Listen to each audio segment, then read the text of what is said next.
অনেক দিন আগের কথা। একদিন সকালে রাজু ও তার বাবা পাশের গায়ে ঝাড়ুর কাজ শেষ করে ফিরছিল এবং তখন রাজু বলে, বাবা, তুমি আমাকে অনেক দিন হলো কিছু কিনে দাও না। চলো আজকে হাট থেকে আমাকে মজা কিনে দিবে। রাজুর বাবা বলে, সকাল থেকে কাজ করে পেলামই মাত্র 10 টাকা। আচ্ছা চল দেখি। তুই এখানে থাকিস, কোথাও যাস না কিন্তু। আমি আসছি। কলা কলা দাদা পাকা কলা, আমার কাছে নাই তো দাদা কাঁচা কলা। কলা লেলো দাদা কলা লেলো, আমার কাছে আসে শুধু পাকা কলা। দাদা কলা কত করে? 20 টাকা কিলো। দাদা আমার কাছে তো 10 টাকা আছে। না না, হবে না। দেখছেন এখানে সাদা কালি দিয়ে লেখা বাকি বন্ধ, দেখেন না নাকি? আচ্ছা তাহলে আসি দাদা। এসব লোক কোথেকে যে আসে? এত সুন্দর করে লিখে দিয়েছি বাকি বন্ধ, তাও বলে 10 টাকা বাকি থাক। কোথেকে যে আসে এরা? পকেটে টাকা নাই, চলে আসে কলা কিনতে। মেজাজটা একদম গরম হয়ে গেল। সকালবেলা করে পৌনিতেই এমন কাস্টমার, আজকে বুঝি আমার দিনটাই খারাপ যাবে। কলা আনতে পারলাম না রে বাবা, কিছু মনে করিস না। এই নে 10 টাকা, অন্য কিছু কিনে খেয়ে নিস। এই কলার চারা আছে, কলার চারা, কলার চারা, ভালো ভালো মানের কলার চারা, ভালো জাতের কলার চারা আছে, কে নেবেন আসেন কলার চারা। আরে ওদিকে কে যেন কলার চারা চারা করে হাঁক মারছে, যাই দেখি তো। বাবা যে 10 টাকা দিয়েছিল আমাকে মজা খেতে, সেটা দিয়ে এই কলা গাছটা কিনে নিয়ে গেলে কেমন হয়? কলার চারা কিনলে হয়তো মন্দ হবে না। দাদা কলার চারা কত করে? আমার কাছে 10 টাকা আছে, এটা দিয়ে কি হবে? কি বলো, হবে না কেন? এই নাও একটা নিয়ে যাও। এই নিন আপনার 10 টাকা। আসি তাহলে, ভালো করে লাগিও, লাগানোর পরে পানি দিও কিন্তু। যাই ওই পুকুর পাড়টায় লাগাই, ওখানে লাগালে গাছটা হয়তো তাড়াতাড়ি বড় হবে এবং জলও দেওয়া যাবে ওখান থেকে। হ্যাঁ, এই জায়গাটাই লাগাই। এখানে লাগালে রোদ পানি সবকিছুই ভালো পাবে। হ্যাঁ হ্যাঁ, ওই দিকটা লাগালে হয়তো ভালো হবে। যাই ওখানেই লাগিয়ে দিই। যাই ওইখানে যেই কলা গাছটা লাগিয়েছিলাম একটু দেখে আসি, কলা গাছটা কি বড় হলো কিনা। হয়তো বড় হয়ে গেছে, যাই দেখে আসি।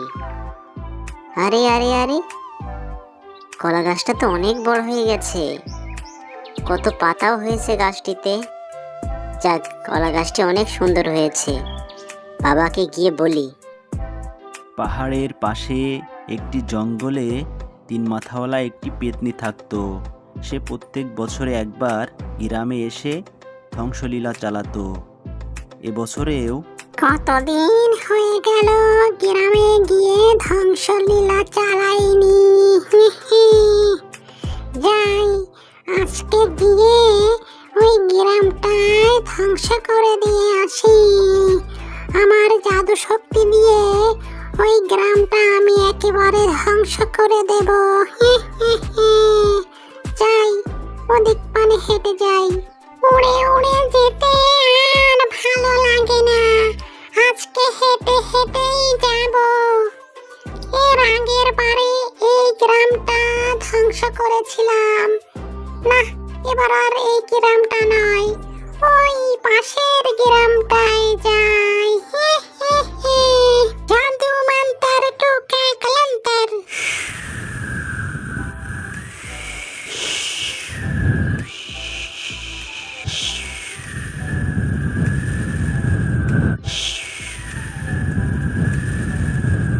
এই গ্রামের কিছুই আমি আস্ত রাখবো না। যাই এবার আমি চলে যাই, আবার আসবো। হায় আফসোস, হয়তো কালকে ডাইনির তাণ্ডবে আমার কলা গাছটিও ভেঙে গেছে। যাই তারপরেও একটু দেখে আসি। যাই দেখে আসি, পুকুরের ওই সাইডটাই তো লাগিয়েছিলাম। ওরে ওরে, কলা গাছটি তো কিছুই হয়নি। হে আমার সৃষ্টিকর্তা, তোমার কাছে অনেক শুক্রিয়া যে আমার কলা গাছটি কিছু হয়নি। যাই বাবাকে গিয়ে বলি। অনেক দিন হয়ে গেল কলা গাছটা দেখা হয় না, যাই একটু দেখে আসি। আরে আরে, কলাগুলো একটু হলুদ হলুদ মনে হচ্ছে না? আরে কলাগুলো তো পেকে গেছে।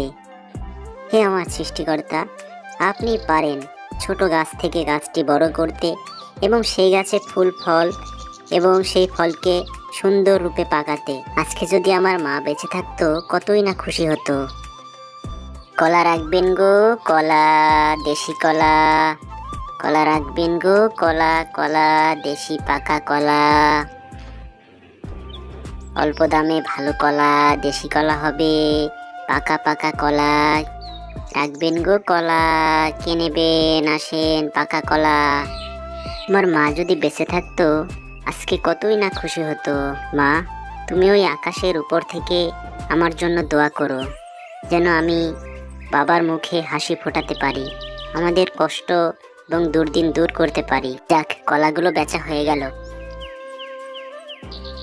এভাবেই রাজু কলা কিনে হাটে বিক্রি করতে থাকে এবং একদিন সে অনেক বড় ব্যবসায়ী হয়ে যায়। আমি রাজু। একটি গাছ থেকে এই পর্যন্ত আসার গল্পটি আপনারা দেখেছেন, তাই কোনো গাছকেই অবহেলা করবেন না। গাছ লাগান, দেশ বাঁচান। ভালো থাকবেন বন্ধুরা। গল্পটি ভালো লাগলে একটি লাইক করবেন এবং কমেন্ট করবেন। BM cartoon TV. বন্ধুরা, নিয়মিত কার্টুন ভিডিও দেখতে চাইলে আমাদের চ্যানেলটি সাবস্ক্রাইব করুন।